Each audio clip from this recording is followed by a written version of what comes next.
seem like the type to love 'em, leave 'em, and disappear right after the song. So give me the night to show you, hold you, don't leave me out here dancing alone. Assalamualaikum warahmatullahi wabarakatuh. Perkenalkan, saya Yulzana Tibi dari kelas 4F dengan NIM 1514-23114. Di sini saya akan menjelaskan materi tentang prosedur dasar pendidikan kelas rangkap dan model interaksi pendidikan kelas rangkap. Materi yang pertama adalah prosedur pelaksanaan pembelajaran kelas rangkap.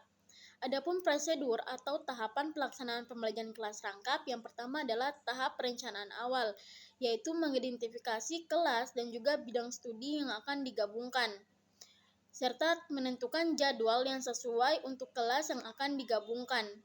Tahap kedua adalah tahap persiapan materi, yaitu mempersiapkan materi pelajaran untuk masing-masing bidang studi yang akan diajarkan, serta buatlah rencana pembelajaran yang terstruktur dan juga terpadu untuk mengintegrasikan materi dari masing-masing bidang studi.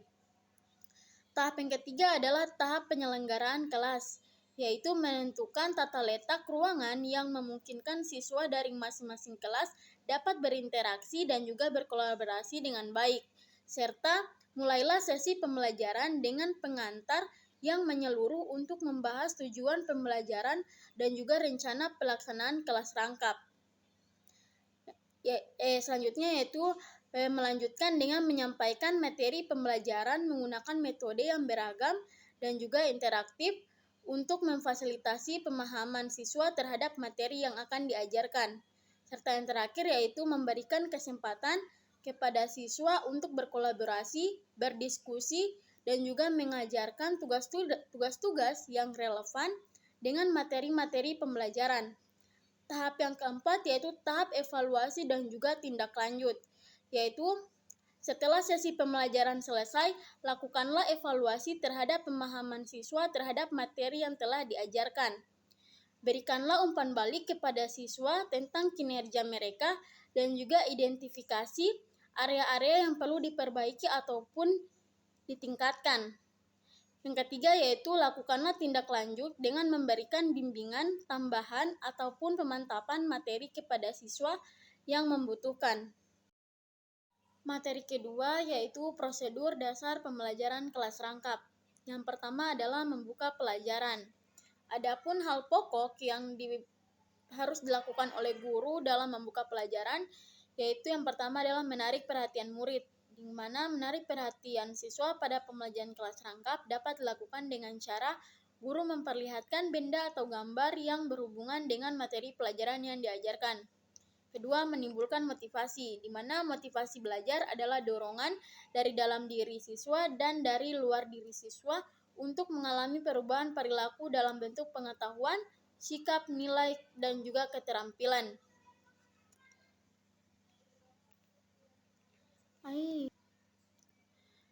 Yang ketiga adalah memberi acuan belajar, di mana proses belajar pada pendidikan formal antara lain ditandai oleh keterarahan.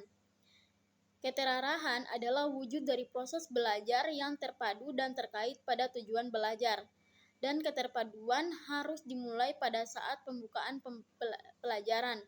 Acuan atau rambu-rambu yang diberikan pada awal pelajaran dapat memberi jalan bagi terjadinya proses belajar yang berorientasi pada tujuan.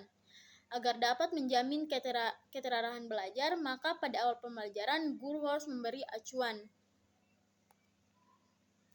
Yang keempat adalah membuat kaitan materi. Guru menghubungkan materi lama dengan materi baru sehingga proses pembelajaran akan berlangsung dengan lebih bermakna. Membangun kaitan materi dapat dilakukan melalui yang pertama, guru memberikan pertanyaan apersepsi, yaitu pertanyaan mengenai materi lama yang telah dipelajari sebelumnya.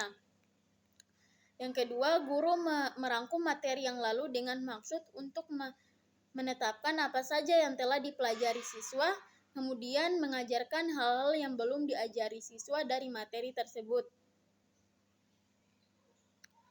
Adapun prosedur dasar kedua yaitu menutup pelajaran. Menutup pembelajaran sebaiknya dilakukan secara bersama-sama semua siswa dalam satu ruangan dengan melakukan 3 hal, yaitu yang pertama meninjau kembali, yaitu kegiatan mengecek kembali pengalaman belajar siswa yang dilakukan dengan cara merangkum tentang pembelajaran yang telah dilakukan dengan melibatkan siswa sehingga guru dapat mengetahui pemahaman siswa tentang pembelajaran yang telah dilakukan.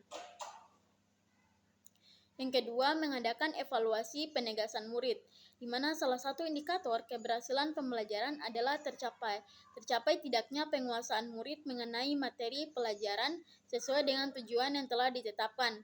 Untuk itu, guru perlu mengadakan evaluasi dengan tes formatif pada akhir pembelajaran dengan cara memberikan tes maupun non-tes, guna untuk mengetahui pengetahuan yang telah didapatkan, keterampilan yang telah diperoleh, dan juga penerapan sikap yang telah dihayati oleh siswa. Yang ketiga adalah memberikan tindak lanjut, di mana tindak lanjut berfungsi untuk menghubungkan materi dan pengalaman belajar baru dengan pengalaman yang akan datang. Materi ketiga yaitu model interaksi kelas dalam pembelajaran kelas rangkap. Yang pertama adalah proses belajar arahan sendiri atau PBAS. Model ini digunakan sebagai model belajar sendiri. Belajar sendiri bisa dilakukan secara perorangan dan juga kelompok. Belajar mandiri adalah mencari dan mengelola informasi atas dasar dorongan belajar dari dalam diri murid sendiri tanpa menunggu datangnya tugas dari guru. Yang kedua adalah proses belajar melalui kerjasama atau PBMKS yang meliputi 1. Model olah pikir sejoli atau OPS. Model ini memiliki ciri pada komunikasi banyak arah secara bertahap. Tahap pertama dan kedua mewadahi komunikasi satu arah yaitu guru dan murid. Tahap ketiga mewadahi komunikasi timbal balik dalam kelompok kecil yang berisi 2 orang. Dan tahap keempat, masing-masing kelompok menyampaikan jawabannya dalam diskusi kelas. Yang kedua adalah model olah pikir berebut atau OPB. Model ini termasuk ke dalam proses mengemukakan pendapat yang dirangsang dengan pertanyaan menyebar dan memiliki kemungkinan banyak jawaban. Tujuan dari model ini adalah untuk melibatkan sebanyak mungkin murid dalam menggali jawaban dari murid untuk mengemukakan pendapatnya. Yang ketiga adalah model konsultasi intrakelompok atau KIK.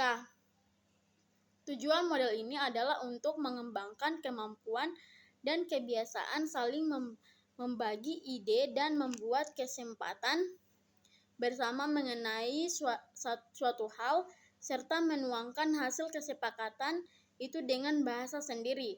Model ini mungkin lebih cocok digunakan untuk kelas 4, 5, dan 6 sekolah dasar.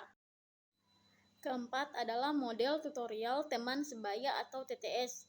Model ini dirancang untuk mengembangkan sikap dan kebiasaan saling membantu antar teman sebaya, di mana pada tahap pertama guru akan memilih siswa dengan kemampuan di atas rata-rata. Pada tahap kedua, guru memberikan tugas khusus kepada siswa tersebut untuk membantu temannya dalam bidang tertentu. Tahap ketiga, guru memantau proses saling membantu tersebut. Dan tahap keempat, guru memberikan penguatan kepada kedua belah pihak agar siswa yang membantu dan yang dibantu merasa senang. Yang kelima adalah model tutorial lintas kelas atau TLK. Model ini digunakan secara lintas kelas, di mana murid yang lebih tinggi dan mempunyai kepandaian ditugasi untuk membantu kelompok murid kelas di bawahnya. Misalnya murid kelas 6 membantu murid kelas 5 atau kelas 4. Selanjutnya adalah model diskusi meja bundar atau DMB. Model ini dirancang untuk mengembangkan keterampilan mengemukakan ide secara tertulis melalui situasi kerja kelompok. Model ini hampir sama dengan model OPB, hanya dalam model OPB jawaban murid disampaikan secara lisan. Penggunaan model ini lebih tepat digunakan di kelas 4 ke atas. Selanjutnya adalah model tugas diskusi dan resitasi atau TDR. Model TDR ini merupakan kombinasi dari metode pemberian tugas dan diskusi. Model ini cocok digunakan di kelas 4 ke atas. Tujuan model ini adalah untuk mengembangkan keterampilan akademis yang digapai melalui situasi kerjasama. Yang terakhir adalah model aktivitas tugas tertutup atau ATTU dan model aktivitas tugas terbuka atau ATTA. Model ATTU dan ATTA memiliki ciri khas dan sifat tugasnya, di mana ATTU berbentuk tugas yang hanya memerlukan satu jawaban yang benar, sedangkan ATTA itu berbentuk tugas yang menuntut hasil yang beraneka ragam, misalnya membuat karangan. Model ini dapat digunakan untuk berbagai bidang studi. Dalam kelas PKR, model ini lebih tepat digunakan di kelas 4 ke atas. Tujuan dari model ini adalah untuk melatih keterampilan berpikir kognitif dan komunikasi secara tertulis. Itulah penjelasan saya mengenai materi prosedur dasar pendidikan kelas rangkap dan model interaksi pendidikan kelas rangkap. Untuk kurang lebihnya saya mohon maaf. Wabillahi taufiq wal hidayah. Wassalamualaikum warahmatullahi wabarakatuh.